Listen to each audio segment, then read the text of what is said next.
Hey everyone, welcome to Collider Movie Talk for movie fans. I'm your host, Ashley Melva, and this is the daily show where we give you all of the latest news from the world of movies, plus some insight into what it all means. Joining us as always is Jon Campea. Well, greetings and salutations, everybody. Welcome to the best damn movie-related show on the planet Earth, coming to you from right here at the Collider Video Studios here in Burbank, California. Our first show back after the Thanksgiving Day break. We hope you all had a fantastic Thanksgiving holiday. Also here, Jon Schnepp.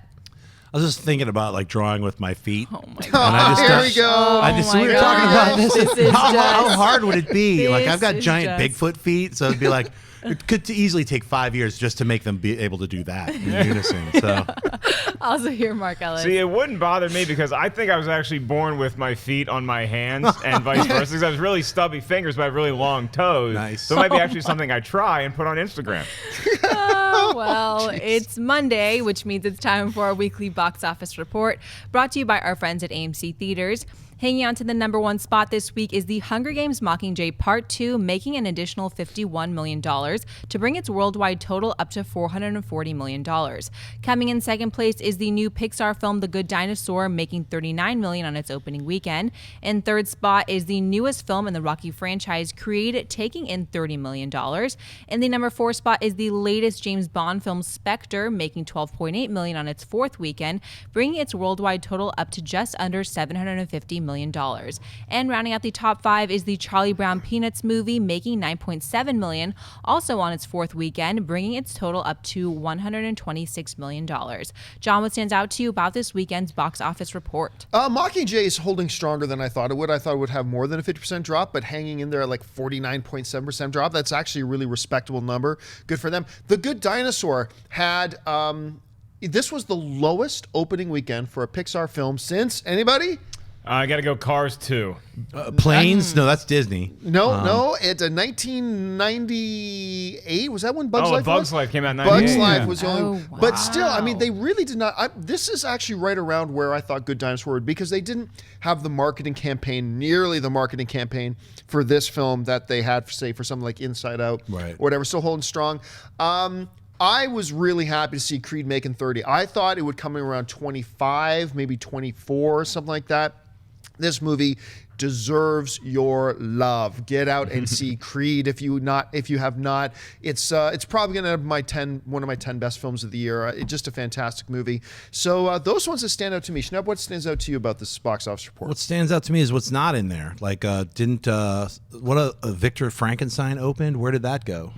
Where did it go? I'll look that up. So yeah, I saw Victor Frankenstein this weekend, and I saw Spotlight, and both of those films were really great. The Night Before was my favorite, one of my favorite holiday films. So, where's The Night Before? Did that? The Night Before opened last week, and Right. it came in at number 6 this weekend with $8 million. Victor Frankenstein opened on almost 2,800 screens and made $2.3 million. Yeah, it was, Nobody went to go see Victor Frankenstein. Those it are came like in Gem and the Holograms. That's Gem and the almost. Yeah. Yeah. It came in 12th place. Behind Love the Coopers and The Martian in its 9th week. Wow. So yeah, Victor Frankenstein well, did not fare I'll so say this well. about Victor Frankenstein. It's a really fun film. I felt the same way. I got a chance to see it. It is not like I, Frankenstein, in any way, shape, or form. So if you want to see a really fun, kind of off the beaten path kind of look at Frankenstein, check out Victor Frankenstein. They should have just called it Igor and Frankenstein, because that's what it felt like. Oh, that would have been a cool time. Igor and Frankenstein. Or just even Igor. I mean, it's one of these things where it's like, it really is like both of their stories. I think at one point, if I'm not mistaken, I think at one point the working title for the film was Igor. Wow. Well, they should have kept it, because I mean, it makes sense. It's like Igor and Frankenstein it really was a fun like buddy picture, but like these two crazy people like coming together and then making a monster. So it's a lot of fun. And I hate to say it, but you should have just taken Frankenstein out of the title, because classic movie monsters are getting such a beating right now with all these bad movies that have come out about them, or Dracula, or Wolfman, or Frankenstein. So just don't call it Frankenstein, because like you, I enjoyed that movie. I'm bummed that it did so poorly. What I'm really shocked at is The Good Dinosaur, because not only did it do $39 million its opening weekend, but you really judge Thanksgiving movies from the start of Thursday through the rest, and it did $55 million, which still is only good for like 12th all time on on Pixar's list. If you give it the 5 days versus Pixar's other movies that only had 3 days, it still is not in the top 10. That's shocking to me because it may not have been as promoted as Inside Out was, but we still knew The Good Dinosaur was coming out. It's still Pixar. It's still a very fun, family-friendly story. I am shocked that it did not do better. Hunger Games I was impressed with, and I was really, really happy, like you, with Creed, because since Thanksgiving weekend, $42 million. It's earned every cent of that. It's a great movie. Yeah, Good Dinosaur will have legs. It will have, because there's going to be a lot of positive word of mouth. There's not another family film like this one coming out for a couple of weeks, so I think you're going to see it's going to have some pretty good legs. I had a question about The Good Dinosaur. Did that have like blockbuster caliber names, voiceover names attached to it? No, I mean, neither the dinosaur or the kid, the boy and his dog story. I mean, you had people you've heard, like Sam Elliott pops in there. There's some other notable names, but nothing that you're selling the movie with. I just wonder about that because Inside Out, every single one of those people were like kind of well-known comedy names for the characters who played the brains. I think the majority of the public would have known maybe one or two of the names. I mean, really. So I don't know that. It's just, you haven't felt it. They haven't made an event out of The Good Dinosaur like they did for Inside Out or like they did for a lot of their other films. This one just, and remember, The Good Dinosaur is the biggest problem child that Pixar has ever had. Yeah. This movie was originally supposed to come out in the summer of 2014. They went back to the drawing. This was like Zombie or World War Z, where they went back and just like ripped it all up and just restarted again. They removed the director they had, the director who is still with Pixar and they still has a great relationship with Pixar, but that wasn't working. And they, remember Jonathan Lithgow was supposed to be one of the main voices. They replaced all the voices. They replaced, I mean, this was from start to finish, and it almost felt to me like they were just like, just put it out. And and because of that, I was not expecting much out of The Good Dinosaur, and I really enjoyed it. Again, not going to be known as one of the great Pixar movies of all time, not even in my top 10 of all-time Pixar movies, but that's an impressive list anyway. Sure. But a really charming, fun film. I really encourage people to go see it. Better than A Bug's Life? Yes, I'll say better than Bug's Life. I think that this is the first time in history that Pixar's released 2 movies in 1 year, but I'm not sure. Do you guys think that added to like the numbers not doing as well as usually a Pixar movie would? They better hope it has nothing to do with it, because their plan from now on is to do 2 a year. Oh, okay. So you're right. This was the very first year they've done it this way. To facilitate that, they were supposed to have 1 movie last year, 1 movie this year, and then 2016 was supposed to be the first year that they had 2 movies out, but they bumped it. So this is the first year. So they better hope it had nothing to do with it, because that's the new plan. Right. All right, what's next? According to a recent interview with Men in Black producer Laurie McDonald, new installments of the franchise will soon be on the way, and this time one of the leads will be a woman, and that Will Smith will not likely be back. Her producing partner Walter Parks also said this about the new installments. We sort of looked at the first in retrospect as a bit of a trilogy. We tried to tell a story about those 2 characters and that relationship. It sounds silly because it's a fun science fiction comedy, but when you work on these things, you sort of try to find some thematic basis underneath it. Now we are looking at a reinvention, but it's a wonderful world to get back into.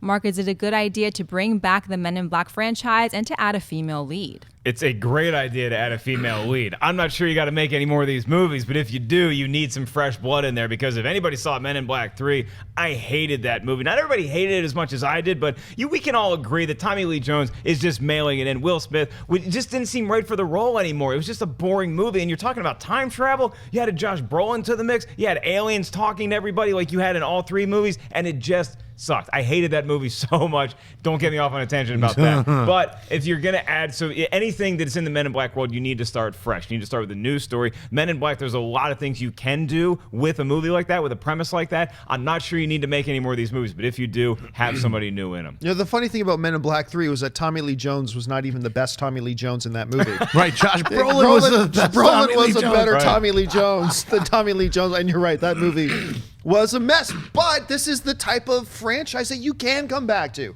There's so much you can do with the idea of aliens that need to be policed living on Earth. So you can do a lot of that. And I like the idea of them going, look, I don't think this is one of those things where you need to make one of them a woman, but neither do I feel that you need to make 2 of them a guy. So it's kind of a nice move that do that. I could see an Amy Schumer. Now, I am not Amy Schumer's biggest fan in the world, although I really like Trainwreck. I like Trainwreck a lot. But I'm not her like a big. I wouldn't consider myself a big Amy Schumer fan, but I could totally see her fitting in to this kind of a world, depending on who she's playing opposite of. It's going to be really interesting to see because a lot of people, Will Smith is kind of synonymous with this franchise, but so he was with Independence Day as well. So it'll be neat to see who they get to replace him. Obviously, he's going to be a different character. It's not going to be Kay or whatever Smith's name was. So, yeah, I'm for this. I'm excited to see what they're going to do. Maybe it'll be great, and maybe it'll be another Men in Black 3. Who knows? Schnepp, what do you think about this? I'm with Ellis. I hated Men in Black 3. I didn't even see the ending. That's one of the few movies I walked out Done. on.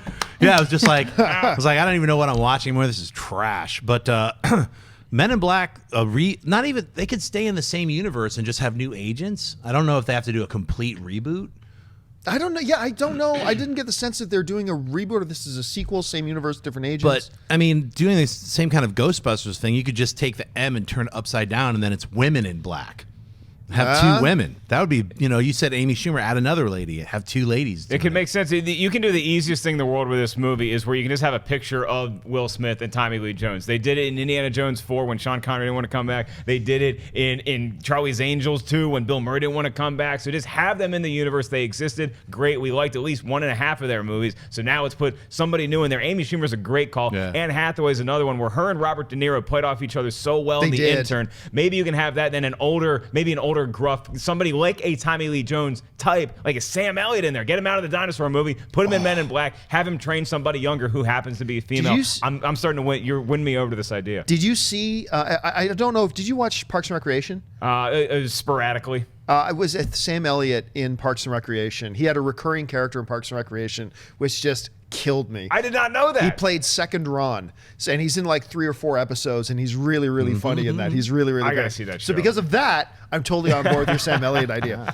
All right, folks, to reach that part of the show for buy or sell, here's how this works. In front of her ass, she's got a few other items in the world of movie news. She's going to run them down, and those of us at the table are simply going to say whether we buy it or sell it. So, Ashley, what do we got? As many of you know, Zoolander 2 is heading to theaters on February 12th and launched its first trailer recently. Now, Paramount has announced that the trailer has become the most successful trailer launch for a comedy ever, accumulating over 52 million views in its first week of release. Ben Stiller describes Zoolander 2 this way. It's basically Derek and Hansel 10 years later, though the last movie ended on a happy note. A lot of things have happened in the meantime. Their lives have changed and they're not really relevant anymore. It's a new world for them. Schnepp, buy or sell the trailer for Zoolander 2, breaking the record for comedy trailers. Well, I buy it. I think at least we've all seen it cumulatively 48 times if you add up all the times we've watched the trailer. It's a fantastic trailer. It's really funny. It does the job. It actually makes you feel better about them coming back to this property so many years later because there's so much there to exploit and have fun with. These two characters, LaMay. I mean, let's not even talk about all the jokes that they layered in that trailer. And you're kind of hoping, I hope that's not all the jokes, but I don't think it is. I think they're just like, hey, look, we could pick any random 3 minutes and you're going to have a laugh. So I'm very excited to see the return of Blue Steel. And I watched the trailer again this morning in honor of this, and my favorite moment is still, I am all. That is still Cumberbatch, and that is just awesome. I'm going to sell this. And it feels wrong to sell it because I really love the trailer, and I love Zoolander, and I cannot wait for this movie. But I sell it because while I love the trailer, this is not in the top 10 my favorite comedy trailers of all time. I even like the Night Before trailer better than this trailer. And I didn't honestly think that a lot of people are going to be all that excited to go back and watch Zoolander 2. Like there's going to be me and about 5 other idiots that are actually excited for Zoolander 2. So I was really, really surprised that it had this kind of a number. So on that basis, I'm going to sell, even though I'm very happy for it. I totally buy it. This is great news for Zoolander 2 because one of the fears that you have with relaunching a franchise over a decade after the first one came out is can you get younger viewers involved? And if it's breaking YouTube records, that means, yes, you've hooked people who are younger than the original audience. Now, the part that I would sell a little bit is that the record for a comedy trailer is 52 million views. Well, that seems a lot like the NFL sack record, where they didn't keep track of sacks for a long time. So a guy like Deacon Jones or Alan Page never got credit for it. So you're only really recently keeping track of how many views a trailer gets in its opening week of release. So maybe that record is going to be broken fairly quickly, I think, by another comedy trailer. But as it stands right now, Zoolander 2, it seems like it's got a lot of good buzz going into it. All right, what's next? Batman vs. Superman is still 4 months away, but the marketing machine for the film is starting to get kicked into high gear. Fox recently announced that a brand new sneak peek for the film is coming that will be featured on Fox's show Gotham tonight. Jon Byer saw Fox using Gotham as a vehicle to release their new Batman vs. Superman spot. Well, let's be very, very clear here. They're not using Gotham to help promote Batman versus Superman. They're using the promotion of Batman versus Superman to desperately try to get people to watch Gotham. That's what this is. That's what this really is. And on that basis, I will sell the move. Look, let me. I've said this a few weeks ago. I'll say it again.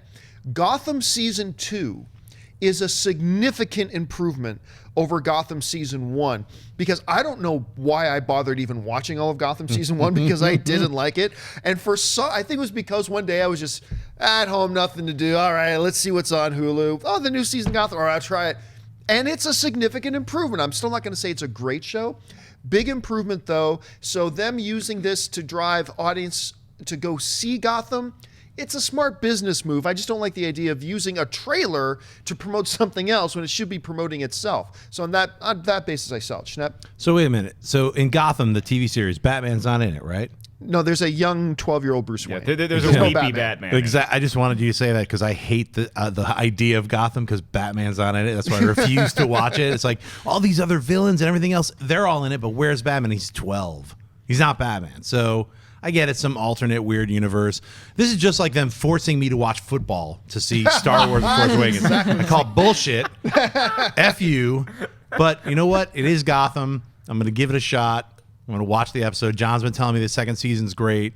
There's like some weird kind of gothy penguin guy, right? And there's a bunch of different characters in it. There are a lot of characters, yes. All the villains, but no Batman to fight them. So Batman v Superman, I guess there's a sneak preview. I'll watch it. Yeah, I mean, look, you got all these villains, and they're known as the Wet Bandits. And when they try to break into Batman's house, he has all these traps set up for him. It's really a cute story what they're doing. It's going to get me to watch Gotham tonight, so I'm going to have to buy this move. It makes so much business sense that, you know, maybe they shouldn't be using this property that everybody is so excited about to advertise something else that maybe people don't care that much about with Gotham. But Gotham does have a loyal fan base. I've heard nothing but great things about this season of it. So maybe I'll stick around and check out the rest of Gotham. They know they have a product that they think people might want to buy into after suffering through season 1. So it does make sense to me. Plus, I'm just a dude who wants to see Batman v Superman any way I can. It makes more sense to put it on this than it would Agents of S.H.I.E.L.D. So, yeah, let's go. Let's roll it. I can't wait for tonight to come now. Mark, I forgot to say, I do buy this because it is, at least it's in the same universe as Batman v Superman is. They're doing a sneak preview in a TV series called Gotham. It's not like Star Wars: The Force Awakens. Here, watch a bunch of dudes run around and fight each other in a field. Yeah, and let's be clear here, just because I've had some people tweeting me and asking me this. Is Gotham, I'm glad you said it because it reminds me of this that a lot of people have been asking. Is Gotham and, Man of Steel and Batman, are those all the same universe? The answer is no. They're not the same cinematic universe whatsoever. But it was funny because to announce the fact that Batman v Superman was going to be promoted on Gotham, they did this special little video where all the stars of Gotham talked about making their picks between Batman and Superman. And anybody want to guess what across the board every cast member of the TV show Gotham picked? Gonna say Bruce Wayne. Supergirl. Yeah. They all Supergirl. picked Batman, except for this one guy who plays Butch. He goes, look, don't tell anybody else, but I'm a Superman guy. Do I get to keep my job? So the one guy said that, which I thought was funny. All right, what's next? As many of you remember, last year it was announced that Iron Man 3 director Shane Black would be working on a new Predator film for Fox. A lot of time has passed between then and now, and fans have recently been wondering if the new film was even still getting made.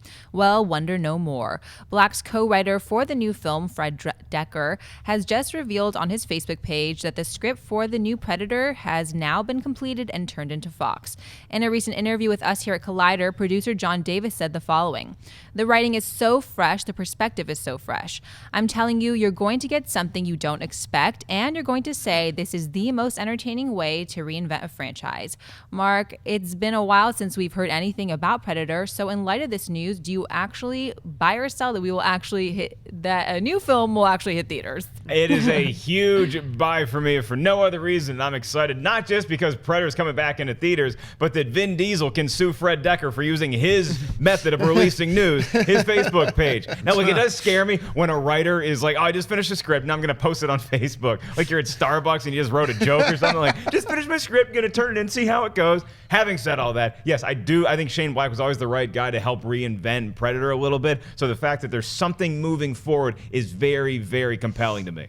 I am going to, with an asterisk, I'm going to buy this. I'm going to buy that this movie will actually happen. And the asterisk is about how successful a new Prometheus is, I think. Although they'll make a decision on this long before a new Prometheus comes. The thing is, it has been sitting in limbo for so long. It's been a year and a half since they announced that Shane Black was going to be developing this new film, and he's co-writing it with Decker. And, you know, now a year and a half later to say, oh, we just finished the script. Now? Really?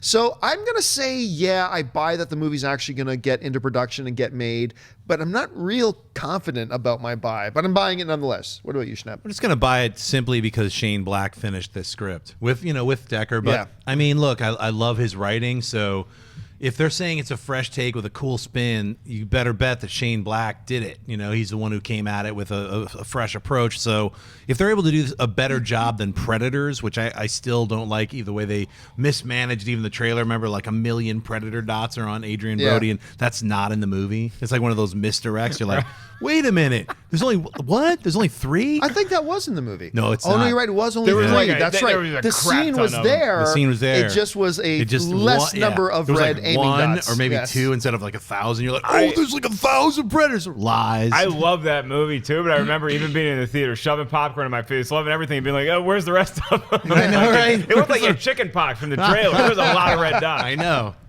All right, what's next? Over the Thanksgiving Day break, a new poster and trailer for the upcoming Pride and Prejudice and Zombies hit the web.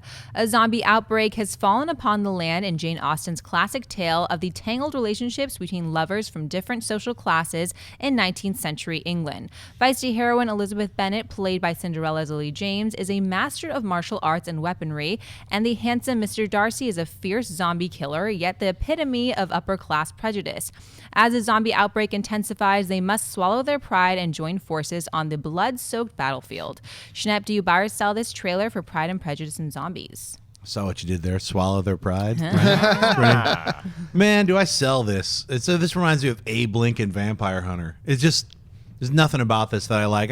It's cool. There's like, bad girls kicking ass, a bunch of zombies. Yawn fest. I could barely get through this second international trailer. Boring. Surprise me. If it's great, I'll eat my tongue.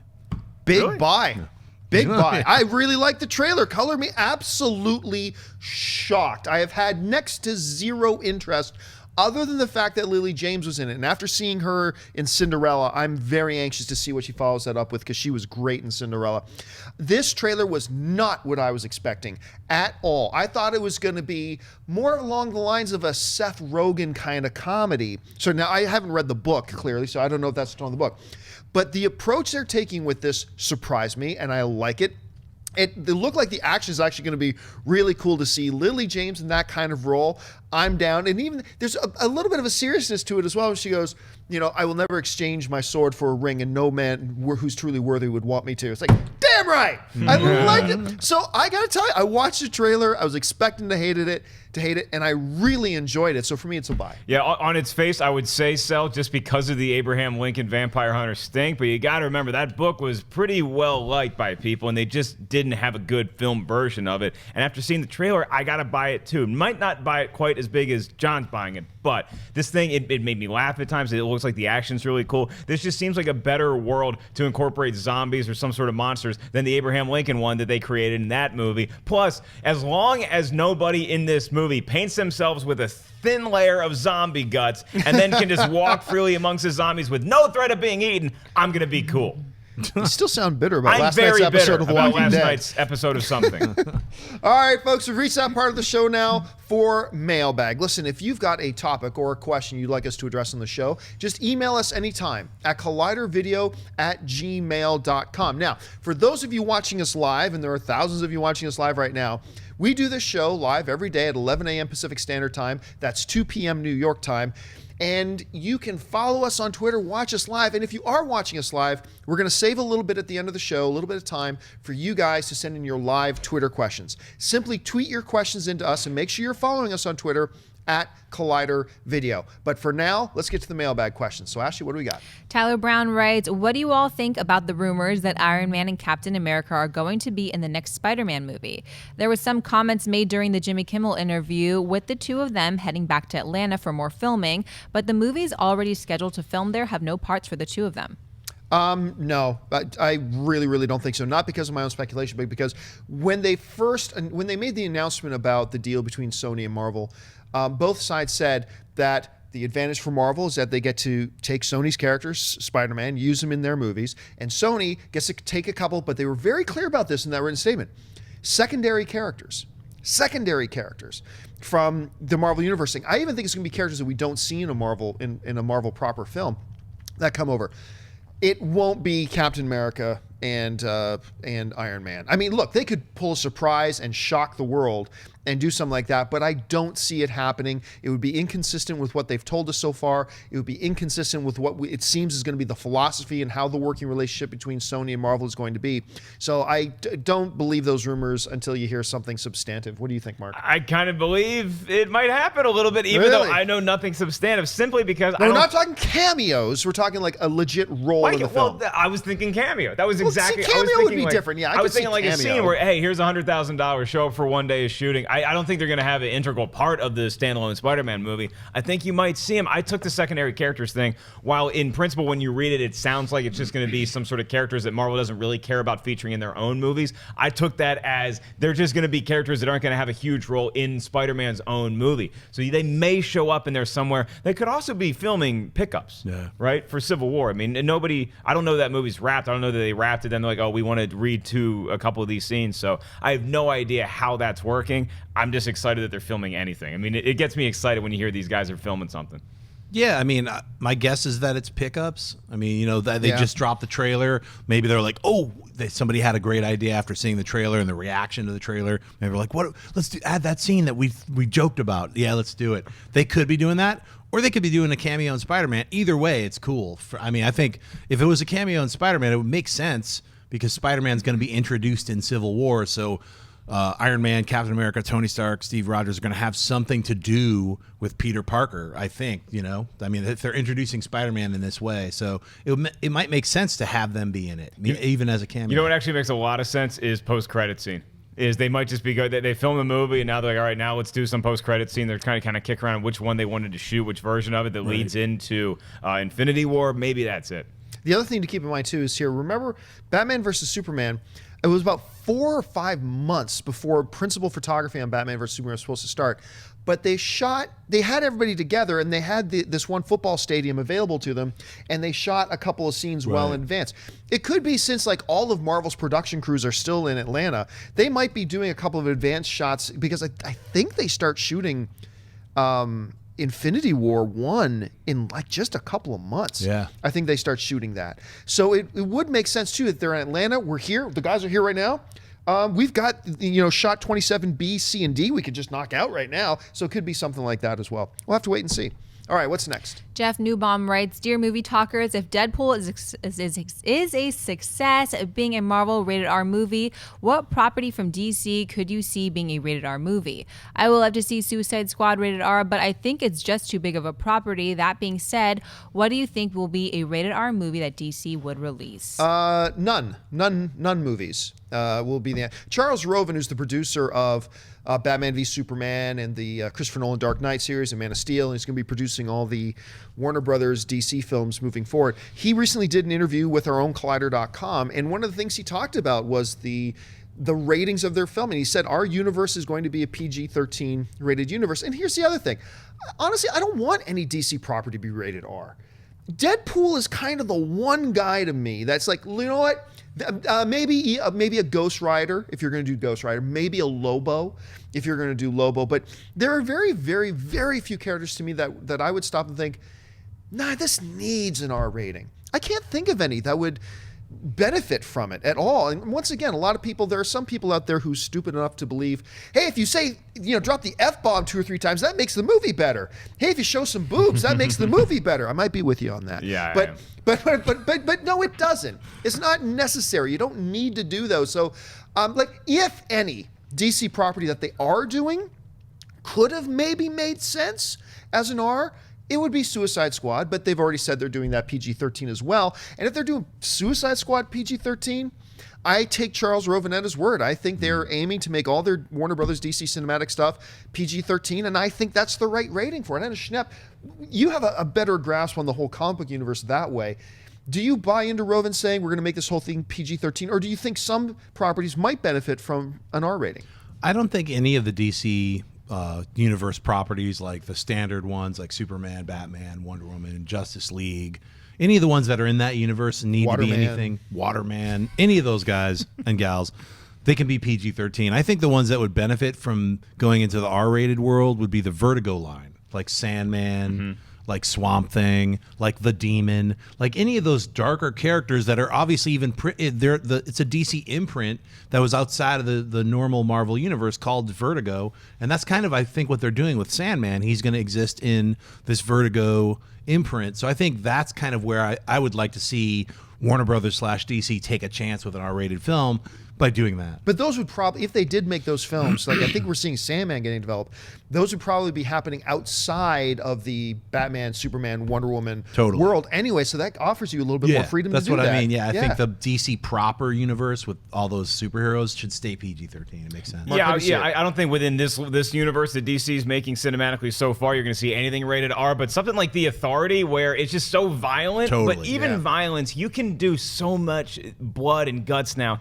and still keep it PG-13. So even Sandman or The Authority, which aren't as well-known characters, so you might want to make them PG-13 from a marketing standpoint so you can get your film out and more people will get their eyeballs on it. The Killing Joke is an animated movie that's coming out that they hinted might be rated R. So an animated R-rated DC movie could happen. It just won't be tying in to the Batman v Superman universe. I think they hinted at it, but it won't happen. It'll be a hard PG-13. Wouldn't it be something though if they tried it and kind of went a heavy metal route with it and like did something really extreme? I can't see him doing it. They did it with the Batman Beyond, the Joker. Remember that episode where it's like they released an unrated version, I believe. They had like a regular version and then they had the harder version, which is, it's an animated, I can't remember exactly what it's called. If you remember, please write in. Ashley will look for it. It's like, it was called Batman Beyond, like Return of the Joker or something, where it's like, I remember seeing it, but I really an unrated version? Yeah, maybe that unrated just means instead of PG, it'll be PG-13. It was pretty harsh, though. Was it pretty harsh? All right. I mean, we can all agree that boobs make movies better, though, right? In principle. I mean, most of us will agree on that. All right. I said we would save some time at the end of the show to take some of your live Twitter questions, and we're going to do that right now. Once again, follow us on Twitter at Collider Video and tweet in a question to us right now. Make sure you're kissing up to Ashley because Ashley's the one picking them out. So, Ashley, what have you selected from the Twitter stream today? The X-Files writes, I know there probably isn't a high demand, but do you think fans will ever see an Entourage sequel? You know what? It's one of those things. Okay, the Entourage movie was too little too late. They should have had at least a year and a half faster than it did. I think too many people got disconnected. The movie itself was better than I was expecting. I actually legitimately enjoyed myself watching that Entourage movie, and I would be in line to go back and see another one. But the financial returns were poor, and there's no reason they should expect that if they put out another one, it would be better, that the financial returns would be better. I hope they do it, maybe find a way to shoot it for $6-7 million and make it reasonable, but sadly, I don't think it's going to happen, Schnepp. I didn't even see the film in the theaters. If they were going to do a return to Entourage, maybe they just do like 2-3 mini movies, just do it, like throw it back on, I think it was HBO, right? Mm-hmm. Yeah, that's why I see it happening more likely than in a theater. I don't think you're ever going to see another Entourage movie in a theater again. Might see something on Netflix, on a streaming service, or on HBO where they're just like, hey, we have a special Entourage. Like it's a 2-parter Sunday and Monday. You could see something like that. I don't know that any of those are that likely of scenarios, but that's probably the way you'd get it. All right, what's next? Donato Ricci writes, what do you think about Amy Schumer and Vince Vaughn for Men in Black reboot? I the Vince Vaughn clock for me is winding down. And I think Vince, when he went and did, now granted, the new True Detective was merely a shadow of the first season of True Detective. But I think a lot of us appreciate seeing Vince Vaughn go back into dramatic stuff. Now, we know he's got 1 or 2 comedies coming, but I would honestly, I'm almost done. Look, I love a lot of Vince Vaughn's comedies. I really, really do. I love Dodgeball. I love Wedding Crashers. I mean, I really enjoy it, but his shtick is kind of worn thin with me in his comedy. I'd like to see him do more drama. So, look, if they suddenly announce tomorrow that Amy Schumer and Vaughn are your new Men in Black, I'll be intrigued. I will, but it wouldn't be my first choice. Mark, what about you? If it's something like Couples Retreat, or if it's something like The Internship, but those are movies where he has a lot of creative freedom, and his team that he puts in place help get those movies made, and it's like they just show up and improv their lines and hope something funny comes out. With something like Men in Black, where he would be acting in a movie that other people are pulling the strings behind the scenes, that sounds like a great idea to me. Whoever wrote that, that's an awesome idea. Amy Schumer and Vince Vaughn for Men in Black 4. I'd say Tom Hardy and Amy Schumer. How about that? Tom Hardy and Amy Schumer. He's in Legend right there. I was like, up. Besides Vince Vaughn, that sounds more intriguing to me. Let's see if we can get Tom Hardy's twin brother to be in the movie too. The other Craig that didn't get killed. All right, what's next? Alexander Burton writes, why do you guys think Ted 2 made significantly less money than Ted? And where does this leave Seth MacFarlane as a director?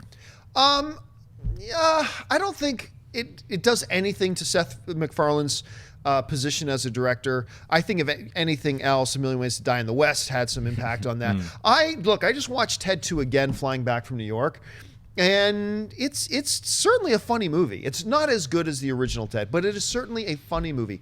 Why did it not make as much? Honestly, I don't know. Because the first one was loved. I gotta expect that A Million Ways to Die in the West had a bigger impact on Ted 2 than I thought it would have, and I think a lot of people thought it would have. So that's my only guess, was the abysmal outing of A Million Ways to Die in the West affected some people's desire to see it. What do you think, Mark? I just think originality, it's not that unlikely for a sequel to do not as well as the original one, particularly when the original one was so beloved like Ted was. Ted 2 is hysterical. It's not as well made of a film. It's way too long. I don't think any of those things factored into how poorly it did at the box office, which it didn't do bad, just didn't do as well as the first Ted. It still made a lot of money. I just think that people were like, oh no, I've seen Ted, I don't need to go see Ted 2. It's as simple as that. I don't think his status as a director got harmed by it at all. I think the reason Ted 2 didn't make as much money as Ted, the first one, is there was not enough Flash Gordon. If they upped Flash by at least 10 to 15% more screen time and more homages to the Flash Gordon 1980. Throw Ted back in there for Ted 3 that should begin in the Flash Gordon universe. Have an awesome 10-minute action sequence with Sam J. Jones. Instant $100 million weekend. Yeah. I will say this, though. I will say this. Like I said, I was watching Ted 2 again flying back from New York. This is one of those moments where I got my headphones on, and if you're somebody sitting around me, the moment in the movie came where that scene that's in the trailer where they're in the sperm donors thing, and falls over, and he's covered, and Ted says, "You're covered in rejected black guy jizz. You'll look like a Kardashian." I started, I'm sitting there all quiet on the plane. There's some guy sitting there with his headphones on, all quiet. That's me. And then all of a sudden, and I start just laughing my head off. So yeah, that movie's got then some. You have to get on the PA and explain what made you laugh and do the joke for everybody on the airplane. I was that guy when I saw the Robert Downey Jr. Zach Galifianakis. I think it was called Due Date. I saw that on a plane and was laughing uncontrollably. I'm sure I irritated a lot of people. This was me when I was watching Vacation.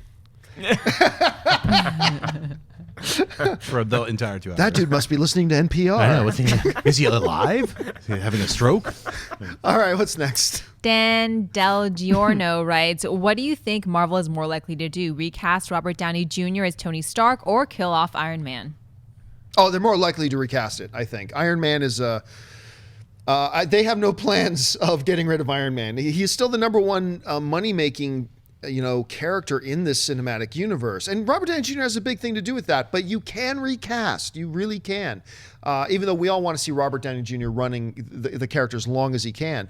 But yeah, I would say it is more likely that they would replace Robert Downey Jr. than it would be that they would kill off the character of Tony Stark or Iron Man. Mark, what do you think? Depends on what their plans are after Infinity War. We don't know a lot about what they want their slate to look like after that. They're planning on making more money. If they're That's planning an important part of their plan. Phase 4, more money. So that's going to limit the amount of Flash Gordon content they have come on. in Avengers Infinity War. But I think there's a chance that he does get killed off, and then they just try to reboot the entire... I mean, look, 10, 20 years down the line, they might just try to reboot the Avengers altogether and say those movies were great. Like, look what they did with Batman. Like, we just had a great Batman trilogy with 2.5 good movies. And then they're just, now we have a new Batman. So it can happen quicker than you think. They might kill off this version of Tony Stark, then when they reboot it, have a new one. But I think we'll all agree, though, you do not touch the Fantastic Four cast, right? You do not touch that. No, don't touch that. That should be like 2, 3, 4, 5. They should just shoot like 6 of them all in a row. You know what? I love Robert Downey Jr. and I like that he makes so much money to play Iron Man. I think that's great. And I would like him to do Iron Man 4, 5, and 6 without complaining. Just take the $500 million that they're going to pay you to shoot all those movies and then reboot the entire, because that'll be like 10 years from now. Yeah. So I mean, at I some think point that would be cool. Things don't always work out in the cool way that you'd want them to. So maybe he's going to die in Civil War. Maybe he's going to die in Infinity War. Who knows? But if they do kill him, then Iron Man 4, 5, and 6, I think they just won't call them those numbers like they're doing with, Captain America Civil War. It'll be called Iron Man, the new guy or whatever. It would never call Iron Man, Dawn of Steel. Yeah. New kid, Iron Kid. What's scary is that so many people would be up for actually kidnapping Robert Downey Jr. and forcing him to film like 10 more Iron Man movies and not letting him out until he's done shooting. Then we get that many more Iron Man movies. All right, let's take 2 more. All right, David N. Sabolano writes, favorite Meryl Streep performance? Sophie's Choice. If you have, and I know a lot of you guys haven't seen Sophie's Choice, see Sophie's Choice. To me, it's my favorite performance she's done. This whole question is a Sophie's Choice. It really there's is. So many Yeah. great There's a lot. performances. Just the one that sticks out in my head is not the best movie she's ever been in, but she might not even been nominated. I can't remember if she got nominated or not for August Osage County. She's just so good. It's a transformation where you just believe you're watching this old woman who's just so nasty, but there's something deep in there that no other actress could have showed us. That was the genius of Meryl Streep.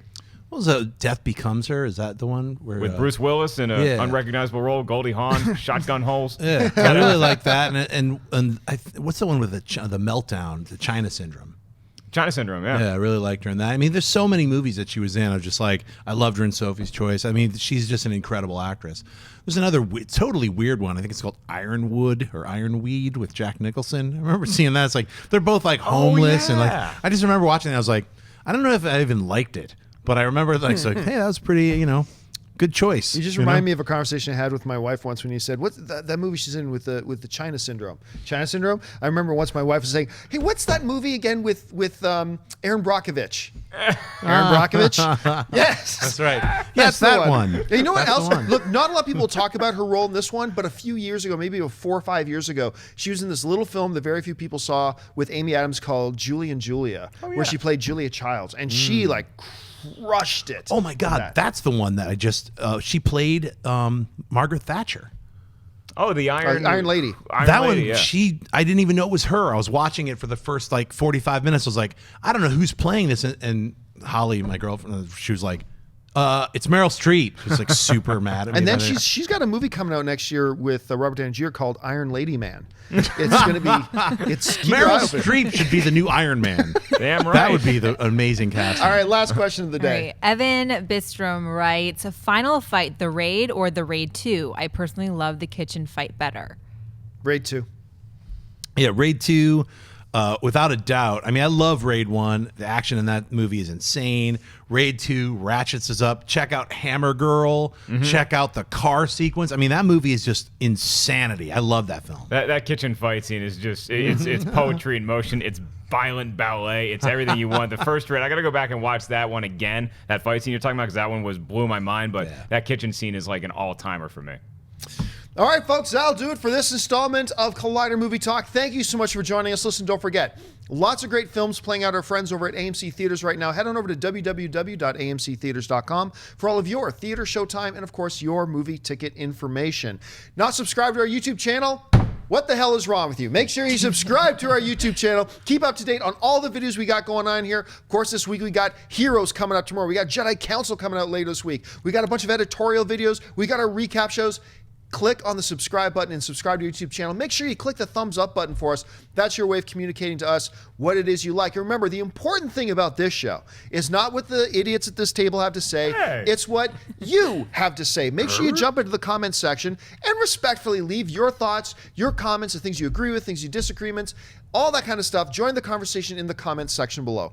I want to thank the people sitting at the table with me. First of all, sitting to my left, Mr. Jon Schnepp. Schnepp, where can people find you online? You guys can follow me on Twitter and Instagram, just at Jon Schnepp. It's Cyber Monday, so you can get like half off if you go to www.tdoslwh.com. Get my film, The Death of Superman Lives, What Happened, the digital version. You can watch it right now for half the amount of cash that you would normally spend.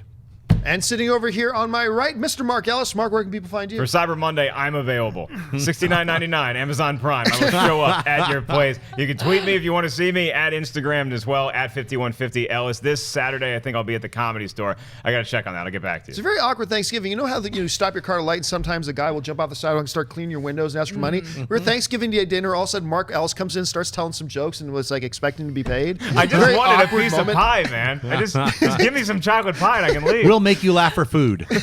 And of course, sitting on the end, our lovely hostess, Miss Ashley Mova. Ashley, where can people find you? Twitter, Instagram, at Ashley Mova. Happy Monday, guys. And of course, you'll be able to catch Mark and Ashley in the next day or two in our new, we're putting out a video counting down the 10 best Pixar movies of all time. Woo! You'll be able to see Ashley and Mark in that. Check out our channel for that. Coming up either later today or tomorrow. Keep your eyes open.